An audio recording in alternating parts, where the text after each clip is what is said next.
ठीक है, S1 S2 S2 S3 तीनों में जाकर देख लेगा बाय ऑपरेटर कहाँ से मिल रहा है, फंक्शन कहाँ से मिल रहा है, अप्रोच कर रहा है। Success sir S।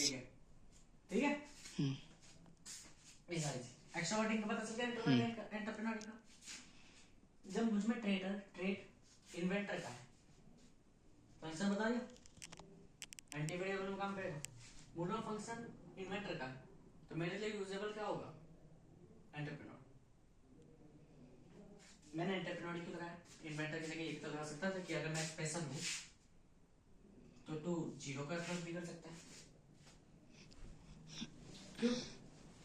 जब एक ही ब्लड स्ट्रीम एक साथ वर्क करती है तो एफिशिएंसी और पावर ज्यादा होती है। दो भाई जब आपस में मिलकर काम करते हैं तो रिजल्ट्स न्यू मिलते हैं। एंटरप्रेन्योरिंग वाली स्किल्स डेवलप कर सकता है। मुझ में एक्सेल लेने की नहीं है, तुझ में एक्सेल लेने की है, पूरा फंक्शन वर्क कर रहा है। अब मैं बता रहा हूँ स्किल, ये कह रहा हूँ थोड़ा सुन, बोल के समझियो। दीवार पे अगर देखे तो मुश्किल दिखेगा दीवार पे कैमरे से। देखे मैं शब्द बोल रहा हूँ। हाँ वही से कह रहा हूँ, समझ आएगा, समझ आ रहा है। शब्द बोल रहा हूँ, ये एक तरीके का एन्क्रिप्टेड डेटा समझ ले, सिर्फ वॉइस से रिकॉर्ड हो रहा है। एन्क्रिप्टेड फॉर्म में क्या लिख रहा है, वॉइस। ठीक है, बाकी सब जो लिख रखा है ना भी लिखे, बट लिखने के स्टाइल, फोटो, इन सब के बेस पर ये इंक्रिप्शन यहाँ पे डेटा बन रहा है। बोला कि अगर कोई इमेजिनेबल व्यक्ति होगा वो प्रेडिक्ट कर लेगा सामने क्या है, क्योंकि उसकी मेमोरी शार्प है। मान लो मैंने ये टर्म में लिखा है यहाँ पे कुछ, अब मैं यहाँ से लिखते लिखते यहाँ पे आ रहा हूँ तो उसे ये सब याद रहेगा। ये होता है जब कोई व्यक्ति विजुअल्स कर लेता है, ब्रेन में उसके बनने लग जाते हैं। एंटरप्रेन्योर पे दो स्किल है, नेगोशिएटिंग एंड मार्केटिंग। अब ये तेरा टॉपिक ध्यान से सुनता रही हो। अब तक जो भी टॉपिक था वो मैंने तुझे वैसा ज्ञान दिया था जो तू चीजें समझ सकता है, पर समझेगा नहीं आधी चीजें। बोला ना उल्टा है, मैं ध्यान दे रहा हूं तो तू ध्यान नहीं देगा उस चीजों में। नेगोशिएटिंग एंड मार्केटिंग, अब इन शब्दों को उससे मत मिलाइए जो तू मिलाना चाह रहा है। मैं बताता हूँ नेगोशिएटिंग मार्केटिंग। मार्केटिंग में जो मार्केट चाह रही है, मार्केट चाह रही है, मार्केटिंग क्या चाह रही है, मार्केट आप अमीर बनना चाह रहे हो, मार्केटिंग। फर्स्ट केस तो ये कंप्लीट हो गया। आप सामने वाले को अपनी यूजेबल के लिए का यूज करना चाहते हो, जो बेकार होती है, वेस्टफुल प्रोडक्ट ऐसे सेल करना चाह रहे हो कि सामने वाला उसे खरीदने के बाद ये कहे कि उसी की इच्छा की। मार्केटिंग में मार्केट आपसे डिमांड रखती है।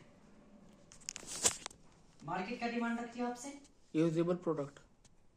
क्या आप उनको कुछ यूजेबल दोगे, जैसे नॉलेज, या मान के चलो प्रकृति आपको पाल रही है तो प्रकृति क्यों पाल रही है आपको, ताकि आप प्रकृति के काम आ सके। और नेगोशिएटिंग में आप प्रकृति को वो चेप रहे हो जो प्रकृति के काम का नहीं, पर प्रकृति क्या कह रही है, वाह वाह वाह वाह वाह वाह मुझे ये चीज चाहिए। वाह कैसे, जब आप किसी चीज को सेल कर रहे हो जिसका इस्तेमाल नहीं है, फिर भी आपने इस तरीके से बताया उसको। कोई व्यक्ति रियल सर्कमस्टेंसेस का ये तो फायदा होता है, आपसे कहानियां बहुत होती है।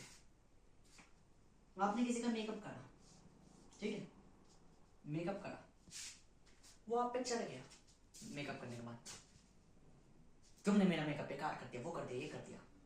बट अब यहाँ पे आप रिवर्स साइकोलॉजी क्या लगाओगे, आप साइकोलॉजी क्या लगाओगे, मैनिपुलेट करना, ये भी एक मार्केटिंग की वो है। हम मैनिपुलेट कैसे करोगे, आप कहोगे गलती तुम्हारी है, तुम अगर अपने फेस को इतने बारीकी से देखोगे तो ऐसे तो कोई भी नहीं है, आप उन पे फैक्ट्स थोप दो। बना दो, फैक्ट्स को बना दो, क्रिएट कर दो फैक्ट्स को। कि आप अगर लोगों को देखोगे कि लोग आपको क्या जज कर रहे हैं, तो आप तो कभी देख ही नहीं पाओगे, आप कितना भी मेकअप करवा लो। बट अगर आपको सही लग रहा है, दैट मीन ये मेकअप आप पे सही हुआ है। मैंने आपके फेस पर आपको जज करा है, मैंने आपको आपके अनुसार आपको मेकअप दिया है। रियलिटी में अगर वो मेकअप खराब ही ना हो, ये तुमने व्यक्ति को ये एहसास दिला दी कि हाँ वो मेकअप बढ़िया है, तो व्यक्ति गुस्से की जगह बोल जाएगा भैया। माँ झूठ बोलना भी आता है, लाइज भी आते हैं, सबसे बड़ा झूठा। अब झूठ ऐसे बोलो जो फैक्चुअल लगे, तभी तो मैंने कहा था फैक्ट और एविडेंस में फर्क होता है। एविडेंस सच्चाई होती है, ट्रूथ होता है, सत्य होता है, और फैक्ट तथ्य होता है, केवल सच। और सच बनाया जाता है, भूना भी जा सकता है, दिखावटी चीज रची जा सकती है, पर ट्रूथ सच्चाई कोई ना कोई तो देखने वाला होगा ही। एविडेंस जुटाया जाता है और ट्रूथ और वो फैक्ट बनाया जाता है, भुने जा सकते हैं, बनाए जा सकते हैं। एविडेंस एकत्रित करा जाता है, ठीक है ना। तो एविडेंस और फैक्ट में ये गलत अलग है कि एविडेंस एकत्रित करा जाएगा, करेक्ट, इंटीग्रेट, वही ट्रूथ वो फैक्ट क्रिएट भी करा जा सकता है और भुना भी जा सकता है। भुना मतलब कि क्रिएट ही समझ लो, रीमेक। हाँ रीमेक करना जा सकता है, रीमेक, ठीक है, दोबारा बनाया जा सकता है, रीमेक। अब यहाँ पे क्या समझना है, एक नेगोशिएटिंग नहीं है। आप सामने वाले को यह एहसास दिला दोगे कि आप क्या कर रहे हो। तुझे चोरी करनी है, तुझे चोरी करनी है, तो चोरी फिजिकली नहीं करनी, प्रोडक्ट ला, लोगों को इस तरीके से बता कि देखो ये प्रोडक्ट अगर तुम खरीदोगे तो ये तुम्हारे फायदे का, नहीं खरीदोगे तो कोई बात नहीं, कोई और खरीद लेगा। वे उसकी तरफ अट्रैक्टिव बढ़ेंगे। कोई डब्बा बना, डब्बे के अंदर दिखा कि ये डब्बे में एक शांति है, ये डब्बे में अंधेरा है, ये डब्बे में एक होल दे दे, और देखो अगर तुम इसके अंदर देखोगे तो तुम्हें शांति दिखेगी, तुम्हें इन्वायरमेंट से अलग दिखेगा। ये डब्बा तुम $500 में सेल करो, लोग खरीदेंगे। तुमने ये विश्वास दिलवा दिया कि डब्बे के अंदर शांति है, या फैक्चुअल है, डब्बे के अंदर शोर कहां से होगा। तुमने ये ध्यान दिला दिया कि डब्बे के अंदर अंधेरा है, या फैक्चुअल है, डब्बे के अंदर रोशनी कहां से होगी। अरे क्या था इस तुमने क्या था, 1 मिनट पोज कर दूं? क्यों? अरे बता रहा हूँ, इसी के रिलेटेड बताऊंगा। तो रिकॉर्ड कर। अरे एक दोस्त पोस्ट एक प्रोडक्ट बनाते हैं उन्होंने स्कूल में। हाँ। ये मोटर्स होती है ना, ये पानी चला के भूल जाते थे, ऑटोमेटिक स्विच बंद करना। अब ये आइडिया तो सही आ रहा है कि यूजेबल प्रोडक्ट है, ऐसा कोई प्रोडक्ट खराब तो नहीं है। यूजेबल हो, पर अगर आपको नेगोशिएट करना आता है, हाँ नहीं, आपको प्रेजेंटेशन करनी आती है, हाँ तभी आपका प्रोडक्ट दिख सकता है। वरना कितना भी बढ़िया प्रोडक्ट हो उसके से। अब देखना, 3 के डब्बे को, खाली डब्बे को $500 में बेच रहा हूँ, लोग खरीदेंगे। नेगोशिएबल के दम पे, नेगोशिएबल नहीं, फिर तुमने उनके दिमाग में ये डाल दिया, मैनिपुलेट कर दिया उनका दिमाग कि हाँ ये है। क्या फैक्ट्स भुने गए हैं यहाँ पे? नहीं, हाँ भुने नहीं गए। अच्छा हाँ, ये तो फैक्ट्स हैं, फैक्ट्स भुने गए हैं, हाँ भुने नहीं भुने गए हैं। कई कई जगह पे ऐसे लिखे।